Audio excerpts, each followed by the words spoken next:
आत्मा का स्वभाव केवल ज्ञान है, ऐसे अनेकों कथन पूर्व में दिखाए। जब आत्मा का स्वभाव केवल ज्ञान है तो फिर आत्मा केवली तो हुआ ही। केवल ज्ञान स्वभाव का जब वो स्वामी है तो फिर आत्मा कौन हुआ? केवली हुआ। और केवल ज्ञान स्वभाव के कथन तो आपको बहुत दिखाए हैं। चलो और स्पष्ट करेंगे अभी। समयसार गाथा 17-18 में लिखा है, अनुभूति स्वरूप भगवान आत्मा आबाल गोपाल सबके अनुभव में सदा स्वयं ही आ रहा है। इसलिए सभी जीव केवली हैं, क्योंकि सभी जीवों को आत्मा का अनुभव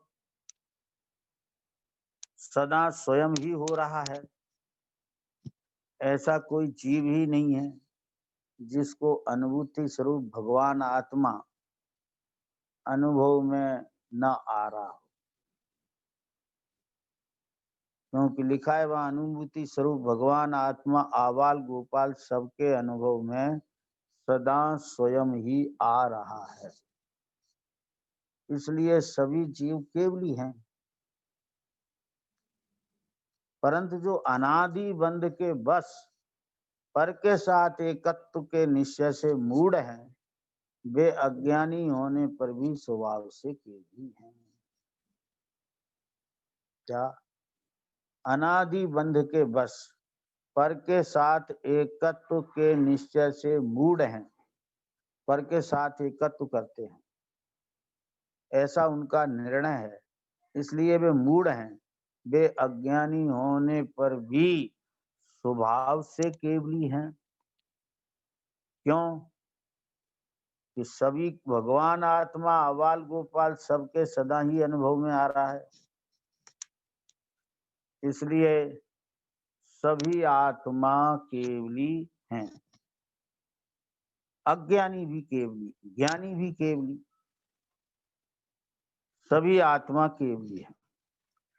प्रवचन सार की गाथा 32 के अर्थ में लिखा है, केवली भगवान पर को ग्रहण नहीं करते। लक्षण बताया केवली का। केवली भगवान पर को ग्रहण नहीं करते और छोड़ते नहीं, पर रूप परिणमित नहीं होते। इसी प्रकार सभी जीव निश्चय से पर को ग्रहण नहीं करते, पर को छोड़ते नहीं और पर रूप परिणमित नहीं होते। इसलिए सभी जीव निश्चय से केवली के समान होने से केवली हैं। बात समझ में आ रही है? केवली का लक्षण क्या लिखा प्रवचन सार गाथार्थ 32 में? तो कहा केवली भगवान पर को ग्रहण नहीं करते, पर रूप परिणमित नहीं होते और पर को छोड़ते नहीं। माने पर को ग्रहण नहीं करते, पर को छोड़ते नहीं और सदा पर रूप परिणमित नहीं होते। वे केवली भगवान हैं। तो इसी प्रकार सभी जीव निश्चय से पर को ग्रहण नहीं करते और पर को छोड़ते नहीं हैं, पर रूप परिणमित नहीं होते। इसलिए सभी जीव निश्चय से केवली के समान होने से केवली हैं। क्या? इसलिए सभी जीव निश्चय से केवली हैं। क्यों? कि पर को ग्रहण नहीं करते, पर को छोड़ते नहीं, पर रूप परिणमित नहीं होते। और जो ऐसे लक्षण वाले हैं वे केवली हैं। तो सभी आत्मा पर को ग्रहण नहीं करते और पर को छोड़ते नहीं हैं और पर रूप परिणमित नहीं होते। इसलिए सभी आत्मा केवली है। अब अगला कथन आता है, केवल ज्ञान अर्थात सर्वज्ञता प्राप्त आत्मा पर से अत्यंत भिन्न होने से और प्रत्येक आत्मा स्वभाव से केवली जैसा ही होने से यह सिद्ध हुआ कि निश्चय से प्रत्येक आत्मा पर से भिन्न है। क्या समझ?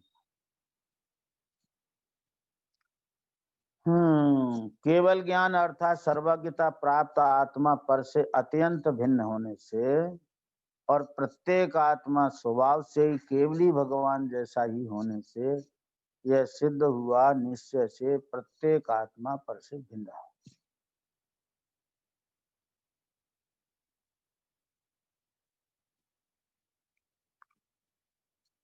पर से भिन्न है।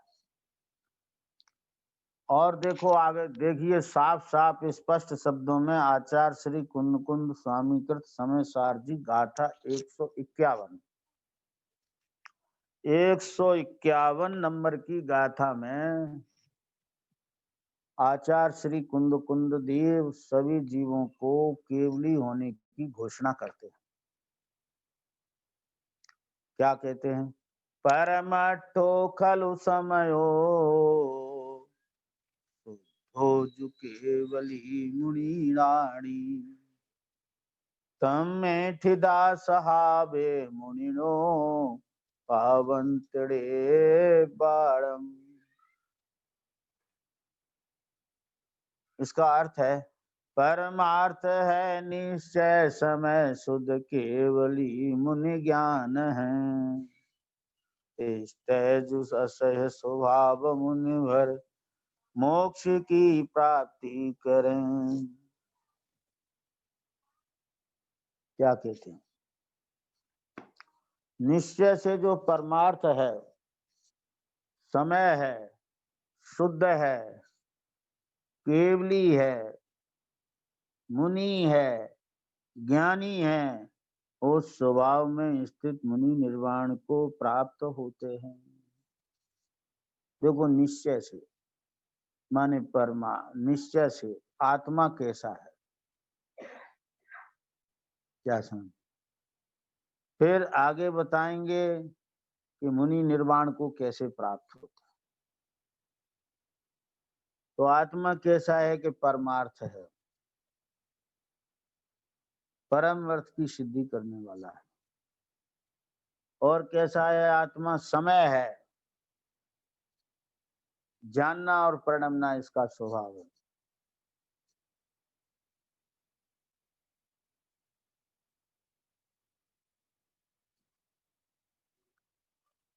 क्या ख्याल में आया? देखो निश्चय से जो परमार्थ है, कौन? आत्मा। क्यों? कि परम अर्थ है ज्ञायक स्वभाव, उसको आत्मा धारण किए हुए है, इसलिए आत्मा परमार्थ है।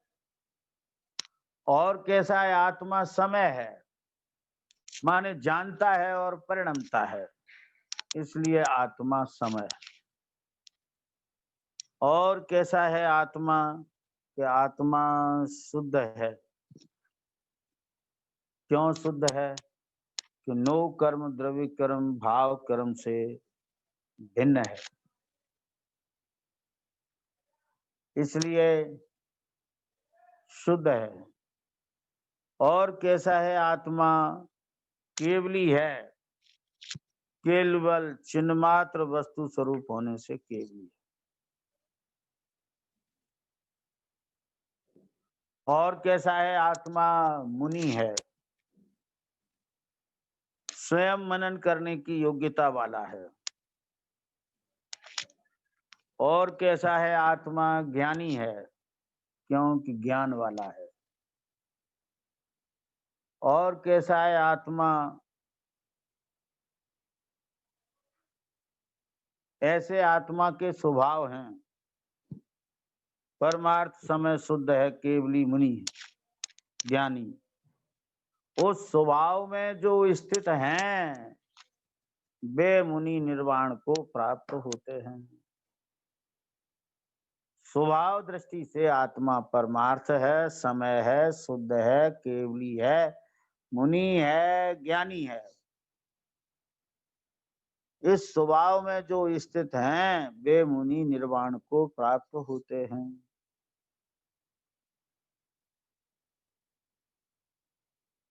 उपर्युक्त कथनों से स्पष्ट ही है क्या स्पष्ट है? केवल ज्ञान स्वभाव ही होने से सभी जीव केवली हैं, क्योंकि सभी जीवों का स्वभाव केवल ज्ञान है। पर के ग्रहण त्याग और पर रूप परिणमन से रहित होने से सभी जीव केवली हैं। क्या समझ में? पर के ग्रहण त्याग और पर रूप परिणमन से रहित है, ऐसा प्रवचन सार की गाथा 32 में आया है। पर के ग्रहण त्याग से भी रहित है और पर रूप परिणमन से भी रहित होने से सभी जीव केवली हैं। प्रत्येक आत्मा पर के ग्रहण और त्याग से रहित है। क्या समझ? पर पदार्थ का आज तक इस आत्मा ने कुछ भी ग्रहण किया नहीं, परमाणु मात्र भी ग्रहण किया नहीं। क्या समझ में आया? इसलिए आत्मा पर का ग्रहण करने वाला है और आत्मा ने अपना कुछ भी आज तक त्याग किया नहीं। क्या समझ? जितना भी आत्मा में गुण धर्म प्रदेश परिणाम है, किसी का त्याग आज तक आत्मा ने किया नहीं। इसलिए आत्मा पर के ग्रहण त्याग से रहित है और पर रूप परिणमन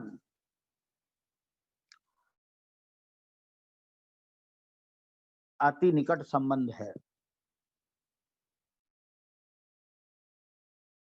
नैमित्तिक संबंध भी है। फिर भी आज तक आत्मा कर्म रूप परिणमन नहीं हुआ।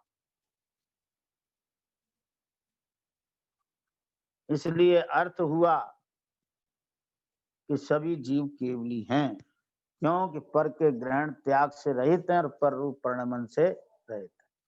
इसलिए सभी जीव केवली हैं। अब तीसरा अर्थ निकलता है कि पर से अत्यंत भिन्न होने से सभी जीव केवली हैं। पर से आत्मा अत्यंत भिन्न है,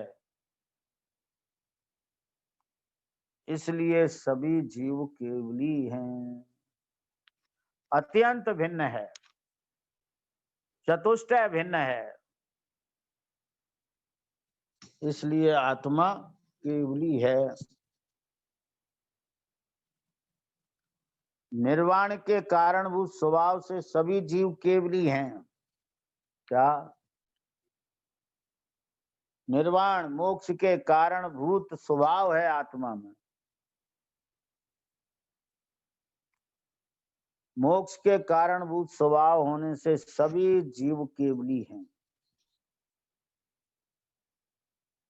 पांचवा अर्थ भी सुनो, आत्मानुभव होने से भी जीव केवली कहलाते हैं।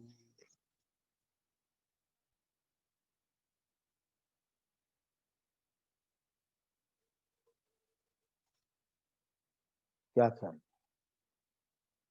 आत्मानुभव होने से सभी जीव केवली कहलाते हैं, क्योंकि केवल आत्मा का अनुभव सभी जीवों को है, वेदन है।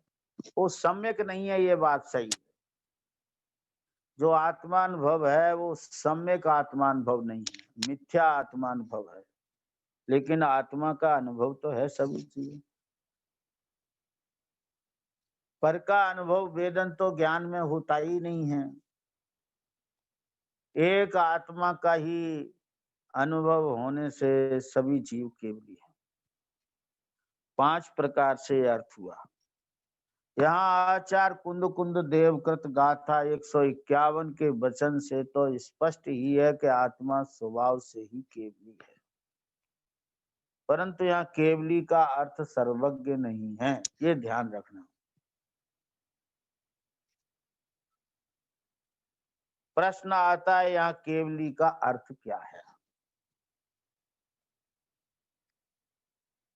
तो सुनो, आचार्य अमृत चंद्र देव ने केवली का अर्थ किया है केवल चिन्ह मात्र वस्तु स्वरूप होने से आत्मा केवली। केवल चिन्ह मात्र वस्तु स्वरूप होने से आत्मा केवली है। तो क्या आपका आत्मा केवल चिन्ह मात्र नहीं है?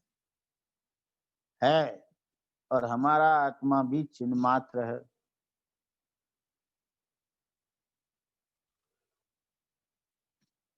क्या समझ में?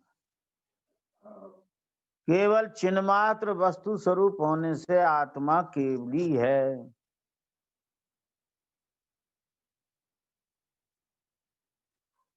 ऐसा चिन्ह मात्र चैतन्य मात्र स्वरूप सभी आत्माओं का है, इसलिए सभी आत्मा केवली। जैसे नाचार्य ने इसका अर्थ किया है कि परद्रव्य रहितपना होने से जो असहाय केवली है,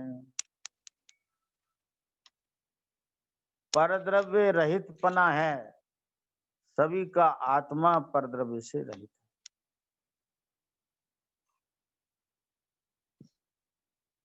परद्रव्य से सर्वथा रहित है, असहाय है, इसलिए आत्मा केवली है। अब तीसरा कथन सुनो।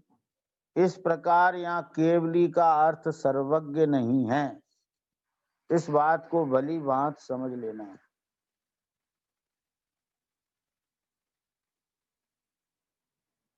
यहाँ केवली का अर्थ सर्वज्ञ नहीं है, अर्थात अमृतचंद देव का कथन नास्ति का है, क्योंकि मैं परद्रव्य से रहित होने से केवली हूँ। क्या ख्याल? अमृतचंद देव कहते हैं मैं निश्चय चिन्ह मात्र स्वरूप होने से केवली हूँ। जयसेन स्वामी कहते हैं मैं परद्रव्य से रहित होने से केवली हूँ। इसलिए अस्थि से भी केवली और नास्ति से भी मैं केवली हूँ।